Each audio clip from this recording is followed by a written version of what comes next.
Hi friends, welcome to our channel Nagas library. ఈరోజు ఈ వీడియోలో చూపించబోయే మొక్క రూబియసీ ఫ్యామిలీకి చెందినటువంటి మొరిండా కొరియా.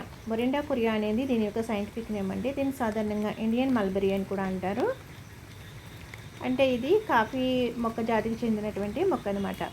ఈ చెట్టు నుండి ఎక్కువ చీమలు అయితే ఉంటాయి. నెక్స్ట్ తేనెటీగల్ని ఎక్కువగా ఆకర్షిస్తుంది అనమాట. ఇది చెట్టు నుంచి మొరెండియస్ అనే డైని తయారు చేస్తారు. ఎస్పెషల్లీ ఈ డైని సొరంజి అనే పేరుతో వాణిజ్యంగా మనకి విక్రయిస్తూ ఉంటారనమాట.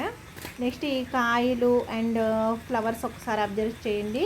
క్లిప్పింగ్ కూడా యాడ్ చేశాను. ఈ ఫ్లవర్స్ వచ్చేసి మల్లెపూల కంటే చాలా సువాసన భరితంగా ఉంటాయన్నమాట. ఫ్రూట్ చూడండి, ఫ్రూట్ అబ్జర్వ్ చేయండి ఒకసారి.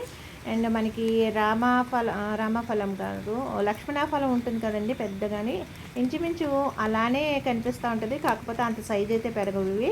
నెక్స్ట్ ఫ్లవర్స్ వచ్చేసి చాలా సువాసన భరితంగా ఉండడం వల్ల ఈ ప్లాంట్ ఉన్న చుట్టుప్రక్కలంతా కూడా మంచి సువాసన వెదజల్లుతూ ఉంటాయన్నమాట ఈ ప్లాంట్స్.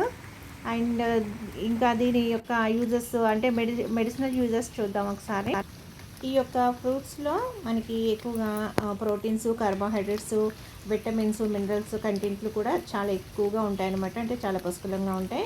అండ్ ఈ మొక్కను రక్తపోటుకు ఉపయోగిస్తారండి ఔషధంగా. నెక్స్ట్ ఋతుస్రావం సమయంలో వచ్చేటటువంటి నొప్పులకి ఉపయోగిస్తారు. కీళ్ళ నొప్పులు, మధుమేహం అండ్ గౌట్ వ్యాధికి చికిత్సగా కూడా ఈ మెడిసిన్, దీని నుంచి తయారు చేసే మెడిసిన్స్ అనేవి యూజ్ అవుతాయి అన్నమాట.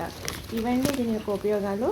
ఈ వీడియో కనుక నచ్చినట్లయితే లైక్ చేయండి, షేర్ చేయండి, అదేవిధంగా సబ్స్క్రైబ్ అయితే చేయండి మర్చిపోకండి ఫ్రెండ్స్. మీ ద్వారా ఇంకో నలుగురికి చేరితే కనుక నాకు కూడా మంచి బూస్ట్గా ఉంటుందన్నమాట. వీడియోస్ మరికొన్ని చేయాలనే హోప్ అయితే పెరుగుతుంది.